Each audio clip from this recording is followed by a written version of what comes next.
JBNN, we keep you informed. I'm Michelle Jones, and in the news, government to discuss consequences of crime with students, says Wholeness. The government is looking to facilitate face-to-face engagements with students in their schools to educate them on the consequences of gang involvement and participating in gun crimes and other illegal activities. This was announced by Prime Minister Andrew Wholeness while speaking during the Heal the Family, Heal the Nation conference at the National Arena in Kingston on Wednesday. The conference coincided with the third annual National Day of Prayer. Wholeness informed that since the passage of the new Firearms Prohibition, Restriction and Regulation Act last November, 80 persons have been arrested for illegal gun possession. He said among them is a 15-year-old youth who is potentially facing minimum imprisonment of 15 years. We have many cases with 15 and 14-year-olds who have killed and are not only charged with possession but murder, the Prime Minister pointed out. Wholeness emphasized that while society has to draw the line and send a strong signal, it is also the government's duty to ensure that youth are properly informed. So it is the intention of the government to launch, starting within our schools, because that is where we can get them all congregated and get to every classroom in Jamaica, he declared. He assured, I'll be a part of it, to go and visit the schools and explain to the youngsters the consequences. Construction workers identified in Westmoreland double murder. 2 Westmoreland construction workers were killed on the job after a gunman entered the yard and shot them multiple times in Betheltown on Wednesday afternoon.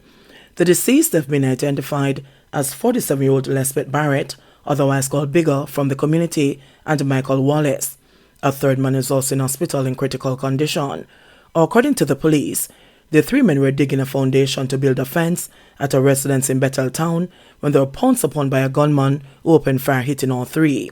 When the shooting subsided, Barrett was found seated on the ground next to a motorcycle with what appeared to be gunshot wounds to his head and chest. Meanwhile, Wallace was found lying face down in a ditch with what appeared to be a gunshot wound to his chest. The third man was seen suffering from gunshot wounds to his buttocks and left knee. The injured men were transported to hospital, where Wallace and Barrett were pronounced dead. Residents described Barrett as a family man who focused mainly on his masonry trade, as he was the sole breadwinner for his family. Taxi operator shot and injured in Nagohead. A taxi operator was rushed to hospital after he was shot and injured at the Nagohead Transport Park Thursday morning. The shooting incident happened about 10:30 a.m. The gunman escaped on foot. President of the Spanish Town Taxi Association, Aaron Mattis, said he was informed of the incident and was awaiting further information. He said he has learned that the taxi operator plans the Nagohead to Elshire route. Wanted fugitive nabbed during joint police operation. 27-year-old Tevin Pasley, the main suspect in the August 2021 murder of Corporal Delwyn Jackson and taxi operator Kenroy Chandler, has been taken into custody. Pasley was apprehended during a joint operation involving the St. Catherine Special Operations Team and members of the Hanover Police Division at the Lucy Market in Hanover. During the operation, a .38 revolver along with 3.3 cartridges were also seized. 2 19-year-old men were previously charged in connection with the gruesome killing of Jackson and Chandler.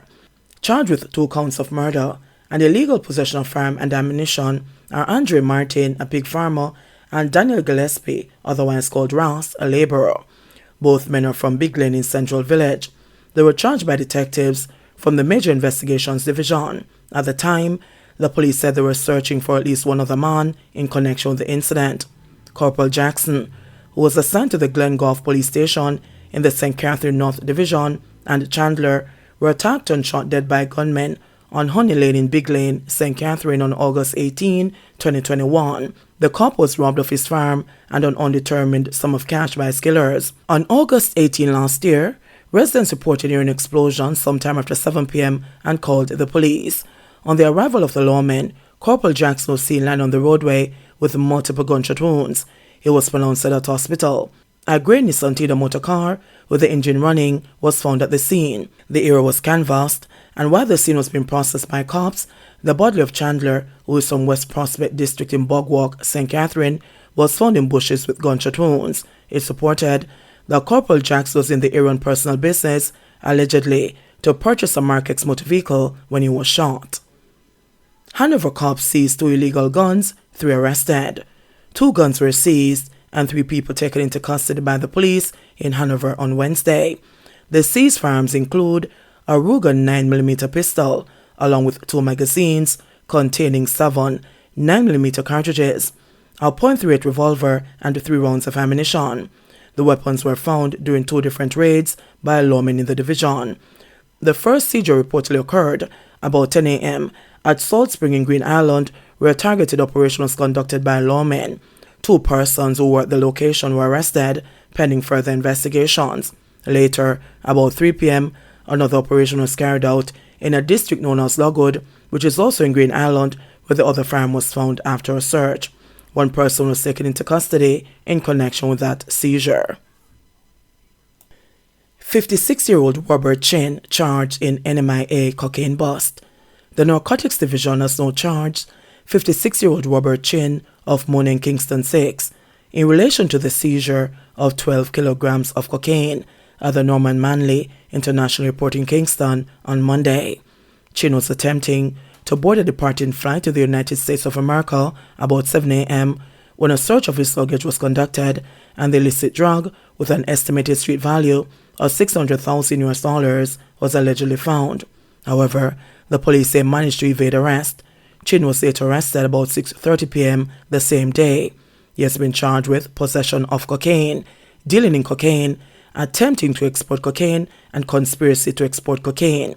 He is scheduled to appear before the Kingston and St. Andrew Parish Court on Friday. Chin is the brother of Member of Parliament Michael Phillips.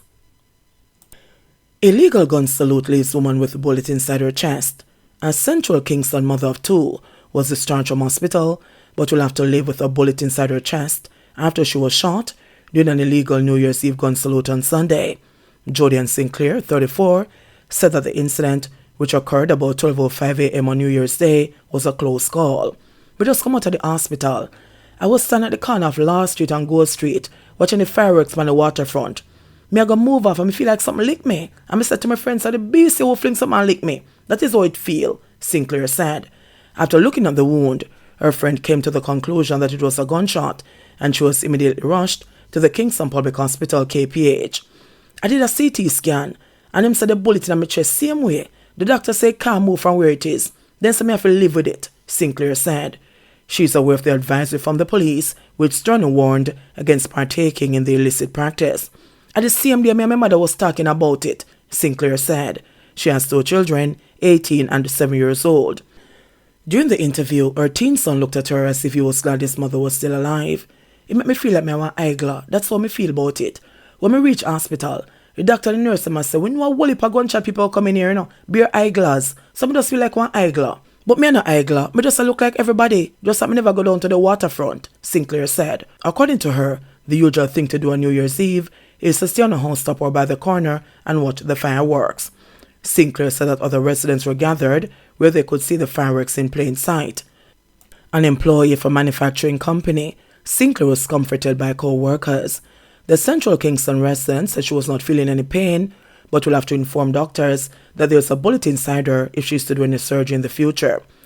The police said an elderly woman was in her bed in the Olympic Gardens area and got shot, as well as a teen who was watching the waterfront fireworks. I saw that lady coming while I was there. She got shot somewhere near her shoulder. She was in her house sleeping, Sinclair said. Me not promise somebody to me go stay in, said Sinclair, who gave thanks for being alive, but noted that she'll try to be in a safer place next time. Sinclair's mother, Marcia McPhee, was kept in the dark briefly because she's sickly. But when she did not get her usual Happy New Year greeting, she knew something was amiss. Them hide it from me if you're well because I'm not well. I got a stroke near Christmas last year. My blood pressure is high. If she even out there, and New Year comes, she would normally run in and come tell me, Mommy, Happy New Year, McPhee said.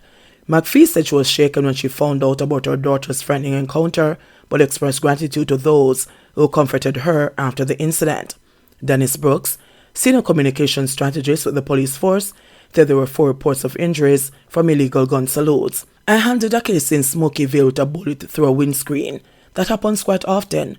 Bullet in bonnet, roof, windscreen, etc., Brooks said.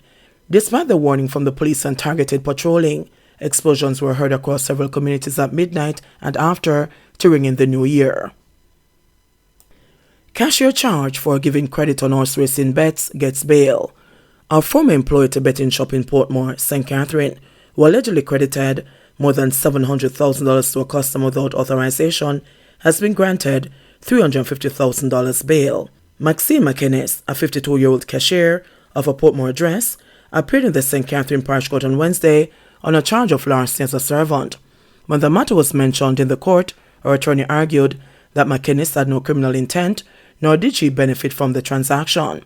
She told the court her client is not a flight risk and will comply with the bail conditions. Bail was granted on condition that McInnes surrender travel documents and report 3 times weekly at the Spanish Town Police Station. It is alleged that between December 24 and December 27, 2022, McInnes credited $718,000 in horse racing bets to a man. She was reportedly warned after crediting an initial amount of $170,000 and allegedly stated that it would be repaid. However, the accused allegedly credited an additional $540,000, which was uncovered during an audit. McInnes was subsequently charged by the Portmore police after a report was made. Mechanic charged after theft of police car. A man has been charged with larceny of motor vehicle and receiving stolen property following the theft of a police service vehicle from a home in Greater Portmore, St. Catherine on Friday, December 23. Charged is 40-year-old Major Francis, otherwise called Wingy, a mechanic of Arnett Gardens in St. Andrew. Reports are that about 3:50 a.m., the Toyota Probox motor car was stolen from the home of a member of the constabulary and was later recovered at Francis's address in St. Andrew. He was arrested about 9:50 a.m. on the same day and gave a caution statement to the police as to how he came in possession of the car. Francis was formally charged on Tuesday and is scheduled to appear before the St. Catherine Parish Court on Friday, January 13. 21-year-old farmer accused of fatally stabbing colleague during altercation. A 21-year-old farmer has been charged with murder after he reportedly fatally stabbed a colleague on January 2.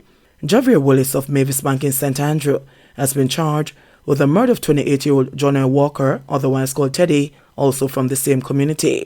Reports are that about 9:27 a.m., Walker and Ennis got into an altercation over $100 when a knife was brought into play and Walker was stabbed. Walker was taken to hospital where he was pronounced dead. Willis was subsequently arrested and charged. His court date is being finalized. JBN, we keep you informed. Please remember to subscribe, like, share, leave us a comment and click the notification bell to receive our daily news items.